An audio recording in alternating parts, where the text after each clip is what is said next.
Objective for today. I can add and subtract polynomials. Let's read it together. 1, 2, 3. I can add and subtract polynomials. So your notes, make sure you label them what it was written on the agenda. It says sum and difference of polynomials. Does everybody see that? Okay, so label that on your Cornell notes. Okay, we don't need the Fourier model since we already know that we are on the same concept, which is what? Polynomials. And we know what they are. I gave you that last week. Polynomials are monomials or the sum or difference of monomials, which are these examples. Non-examples, I said, we are not looking at equations. They have to be expressions only with various terms. Expressions only with various terms. Are we there so far? Okay? So once again, I can add and subtract polynomials. Write these steps down, please. Step number 1, distribute, open parentheses, which means multiply, factors to each term inside of the parentheses. Distribute, which means multiply, factors to each term inside of the parentheses. Step 2, identify like terms. Identify like terms. Step 3, use commutative and associative properties to combine like terms, which means to add or subtract. Use commutative and associative properties to combine like terms, which is to add or subtract. And the last one, simplify. Simplify. Okay, here we go. Circle stuff. For step 1, I want you to circle distribute, underline factors, and underline inside the paren. That's an easy way to remember. Distribute factors inside the parentheses. Distribute factors inside the parentheses. Step 2, circle identify and underline like terms. Identify like terms. Step 3, use, I'm just going to underline properties, and with the wiggles, underline combine like terms. Combine like terms. And at the end, simplify. Simplify.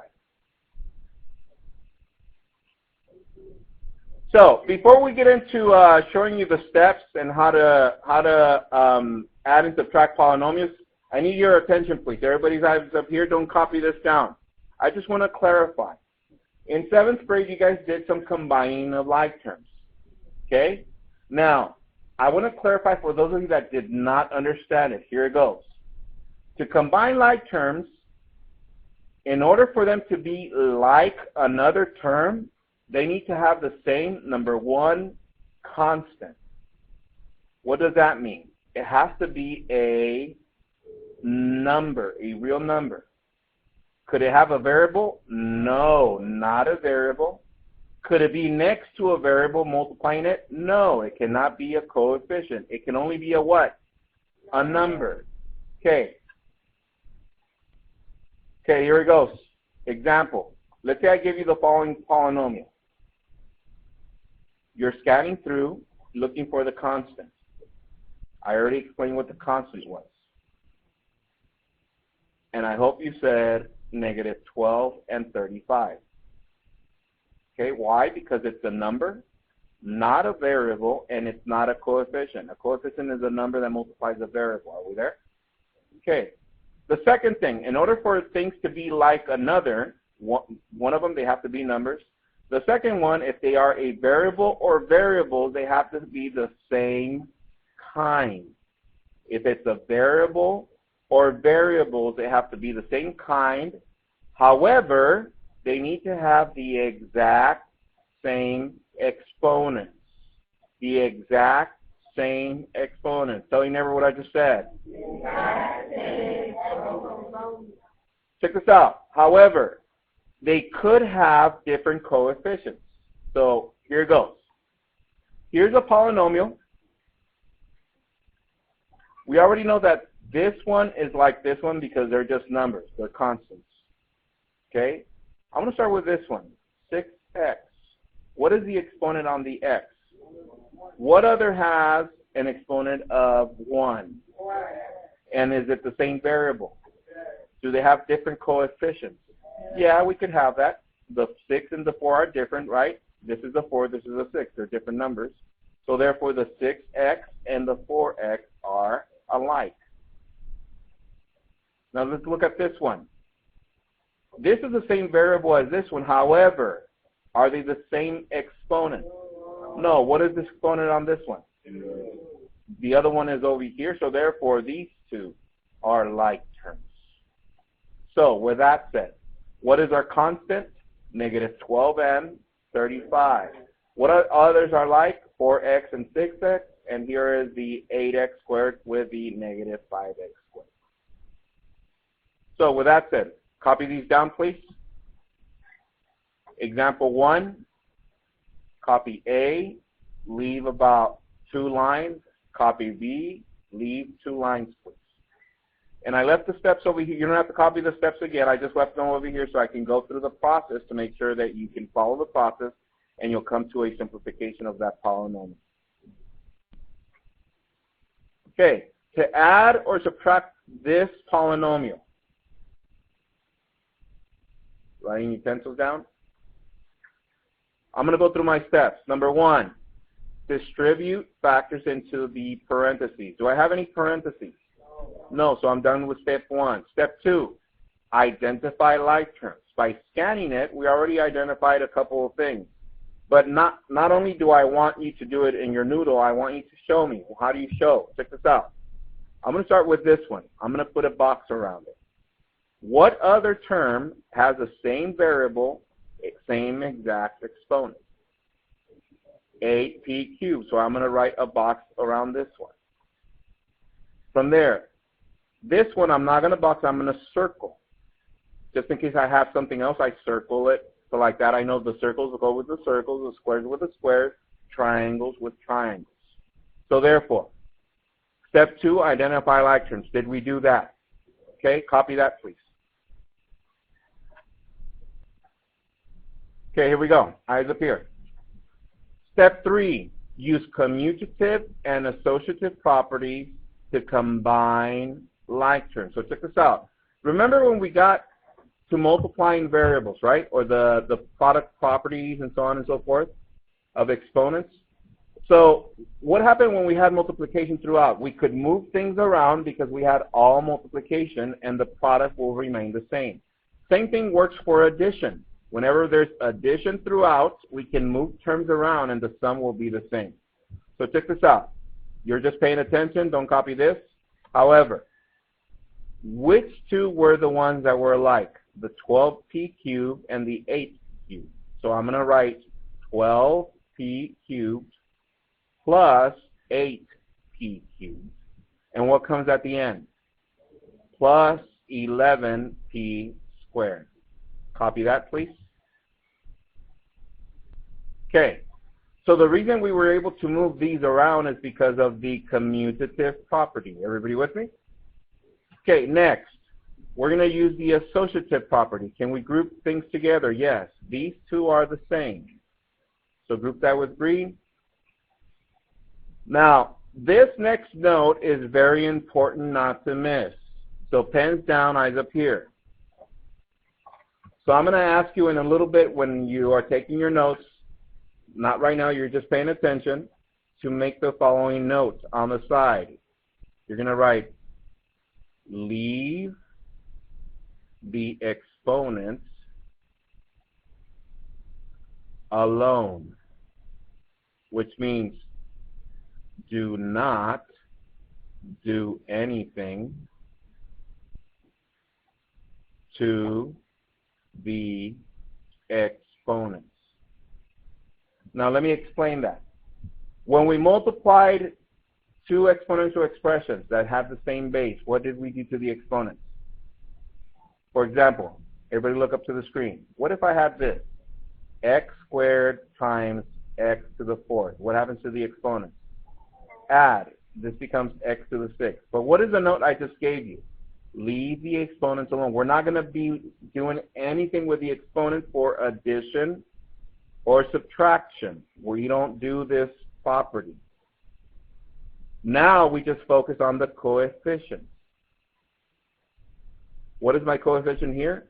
12. And what is the coefficient here? So what is 12 plus 8?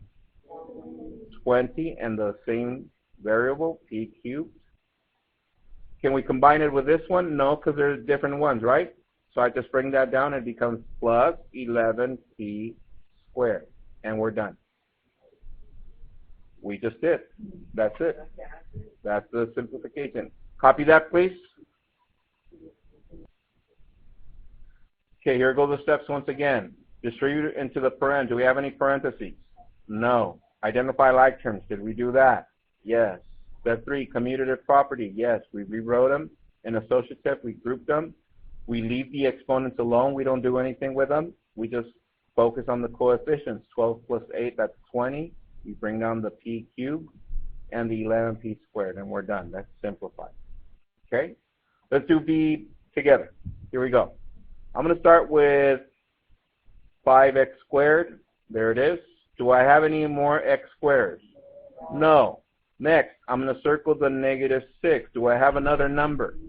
Yes, the positive 8. So I'm going to circle the positive 8. Next, with green, I have a negative 3x. I'm going to draw a triangle around it. There it is. Just by looking at it, we already identified like terms, didn't we? Next, commutative property. Check this out. Let's keep it in standard form. I'm going to start with the highest degree, which is the highest degree, 2. So I'm going to start with 5x squared. Do I have any more x squares? No. Next, what's the next degree down? The 1, which is the x, so I'm going to write negative 3x. Okay, and then I'm going to write my numbers. What are my numbers? Negative 6 plus 8. We just did commutative. Now we're going to do what? Associative. So we're going to group these two. So what is negative 6 plus 8? Negative 6 plus 8 is positive 2, and I just bring these down. 5x squared minus 3x, and we're done. That's it. Okay, copy this one.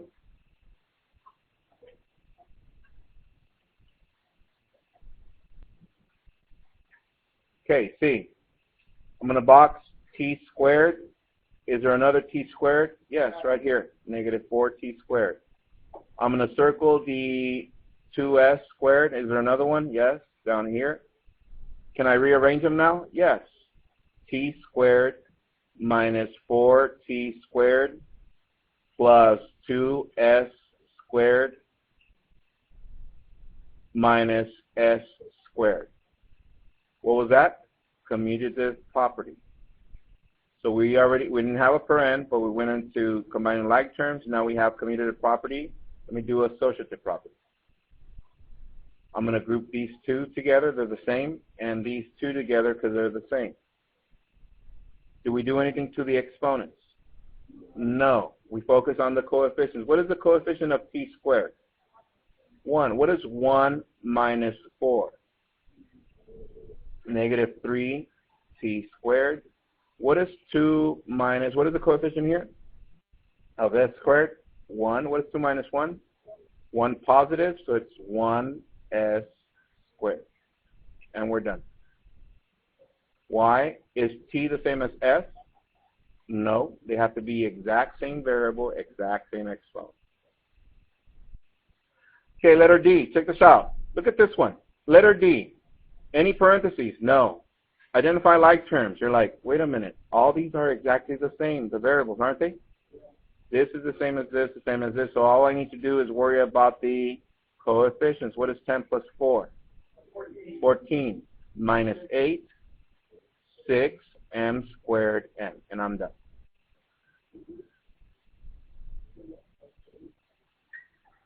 All right? So from there, copy this next one down, please.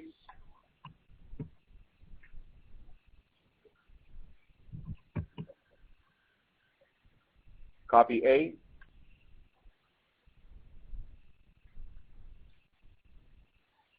Okay, here we go. Pens down, eyes up here. This is the last one, A. Distribute any factors into the paren. Eyes up here, please, or you're going to miss it.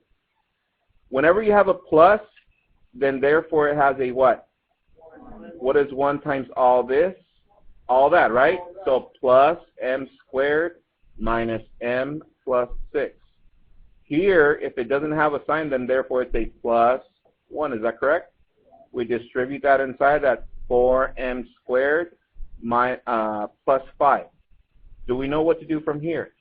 Yeah, identify like terms, use commutative and associative, and at the end, simplify.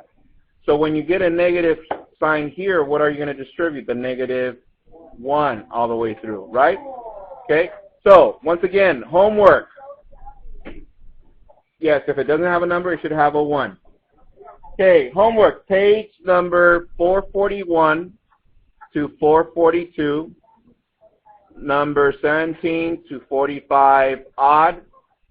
Once again, if you need to revisit, go to YouTube and log in. Have a good one, guys. Enjoy your homework.